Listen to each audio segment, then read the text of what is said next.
Hello, friends. So yesterday I went to my very first improv class, improv. And so improv is different than stand-up comedy. Stand-up comedy is one person, normally, microphone, and improv is much more impromptu, right? And there's normally two people or five or a whole group of people, and we are playing off each other. So I got to take a few notes at the beginning, and so I wanted to share these with you because I believe they have a huge impact on business. And I am going back. Am waiting to find out when my friend Donna, who uh, has an not art studio, drama club. She is the drama club mama, and she has a drama club and studio in South Lake, Texas. So shout out to Donna. So yay, Donna. Okay, I can't wait to go to the next little class, workshop, something or other. So the woman that was teaching this, her name is Allison, and she began by having each of us just say who we are and something interesting about us. That was the whole of it. We didn't really know anything else about each other. And she actually lives really close nearby. She lived in LA when she was young, and she actually was in some acting classes with not only Phoebe from Friends, who is, of course, Lisa Kudrow. She was in a class with Kathy Griffin, and then she also mentioned Will Ferrell. So those are three names that I'm sure you know. I'm sure you know them. And so she also was on season 1, episode 3 of Curb Your Enthusiasm. Now, let's tell the truth. I've never watched that show. I might go look it up. But she was a part of that cast. Then she met a man, and fell in love and moved to Keller, Texas. Okay. So she lives in this area now, and she left the art, that kind of scene, the LA scene. And so she got brought in to teach this class. So I have 5 things here I want to share with you that really relate to what she taught us. I mean, this is the training she gave us yesterday. And also I see a huge crossover for us in our business. So you ready? All right, let's dive in. Number 1, always agree. Say yes. Say yes. Now in improv, the mantra is yes and. Yes and.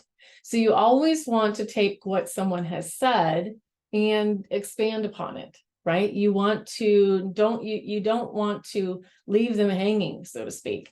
So it always agree is like living a yes lifestyle, which is why I signed up to go, which is why I just applied for the TED Talk, which is why I do live events, which is why I started a mastermind in 2015, not ever having been in a mastermind, not really knowing what in the world that meant.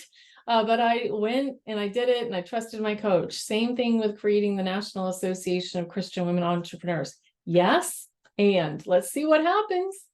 Let's see what happens, my friend. And so that is principle number 1, yes, and, which is she stated was always agree, always agree. Number 2 is add to what's been said. So, or add to what you've already created. I'm going to translate these into the business. Add to what you've already created. So I have created 11 books. Okay. So some of those I can repurpose. Actually, all of those I can repurpose. So this one right here that you see behind me, the Inspired Business Toolkit, I have been repurposing that. I've been adding to that all these years. I have pulled it apart and turned it into the Inspired Business Academy, and that's coming back here soon. So stay tuned. I could open that up. Actually, let's just grab that book while we're talking about it. I could open this book up at any page, and right here is a list for the marketing checklist. I can flip to, here's a page that has 2 worksheets, the comfort zone check-in, and the I give myself permission. So for me, this principle is take what you already have, add to it. You don't have to create something new, friend.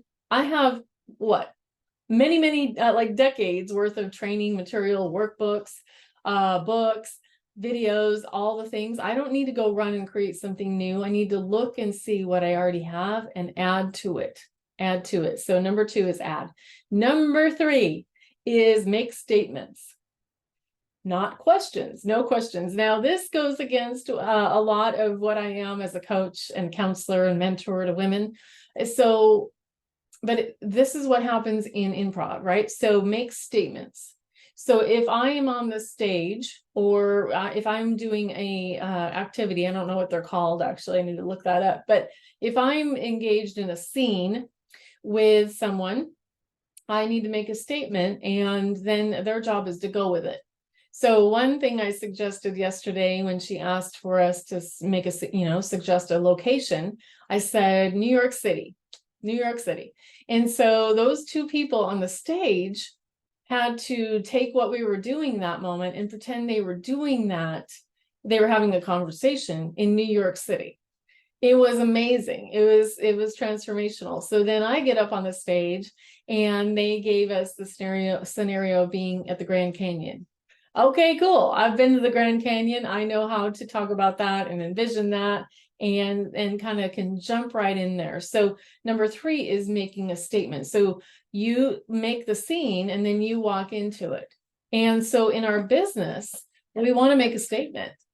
Well, I want to make a statement with these glasses, or else I wouldn't be wearing them. And guess what? See, I match. I want to make a statement with my branding. I want to make a statement with my messaging. I want to make a statement with my webinar. I want to make a statement with my 5-day challenges. I want to make a statement with the hashtags I use, right? You get it? Number 3. Number 4 is no mistakes. No mistakes, only opportunities. I love this one because it just goes completely into what I believe. I wouldn't still be here having any sort of business if I got frustrated, which I mean, we all get frustrated, and we all make all sorts of mistakes as we go along. But if I am out there with someone else and having a dialogue, no matter what I say, no matter what they say, no matter what, go with it. Go with it. Don't leave your partner hanging. Don't leave your partner hanging. And so in our business, no mistakes, only opportunities. I believe that wholeheartedly, because you're going to do things and you might have a complete flop. No one signs up for your program. I've been there. No one comes to the webinar, right? Or there's 3 people there and you thought there was going to be 30, right? I've had people, you're going to have to give refunds. You're going to have to do all sorts of things behind the scenes, but there's no mistake. And there's no mistake in God's economy, my friends. Only opportunities. It's all a part. Nothing's wasted. Nothing's wasted. You with me? So nothing's wasted on the improv stage, but nothing's wasted in your journey. Every single program I've invested in, whether I liked it or not, whether I did the whole, all the modules or not, whether I actually even showed up to any calls, nothing is wasted. Nothing is wasted is number 4. And finally, number 5, commitment. Be committed. Be committed. When you walk out on that stage, I have to be committed. When I walked out on the stage, the last thing she had us do was walk out onto the stage and step into our own version, our own persona of it being a stand-up comedian. And, own the stage and come up there with whatever you would do and just be all in and completely you, whatever that is. Wild and big but everything needs to be bigger. If you're on the stage in front of 10,000 people or 100,000 people or 500 people or 5 people, be committed and own your own voice. Own your own voice. So step up there with authority, step up there with confidence, and really raise the volume. So the commitment is, I'm going up there and I'm going to be whoever I am when I get up there. And we all got to see 5 of us do that. And we got to pretend, hey, welcome Dallas, right? So glad you're here tonight. So we got to pretend that and say a little thing up on the stage and, kind of dance around. And we all just were cheering for each other, clapping, celebrating commitment. So you can see here how these all actually totally relate to your business. They completely relate to you being an entrepreneur. They relate to you not giving up. They relate to you expanding what you already have. They relate to you in the mindset of success. We have to take it all, we have to have all this, but we have to take all the overthinking and like let it plop out so that we can actually get down to business and get onto the stage. If I'm overthinking, I just missed the whole experience. I missed the whole experience if I didn't get out there on the stage and talk to these people. And did I know what was going to happen when I drove over there? No, I've never done this before. And that is truly the magic. That's the magic. I don't know what's going to happen when I put out a program. I don't know what's going to happen when I send out an email, but I certainly won't find out anything by never doing it. You with me? So these are a couple of quick lessons from my trip to improv. And guess what? You're going to see me going for more training. If you want to get good at anything, whether that's entrepreneurship, YouTube, Zoom, 5-day challenges, masterminds, anything that you want to, if you want to get good at doing a book, you actually have to do one. You actually have to do the first one. So I did my first class yesterday, and I can't wait to see what happens next. All right, I will see you soon. If you're ready to get started with coaching, go take a look at dianecunningham.com. Send me a message. I do most of my coaching right now through Voxer and with my mastermind group, but you never know what I have available. dianecunningham.com. I'll see you soon. Bye-bye.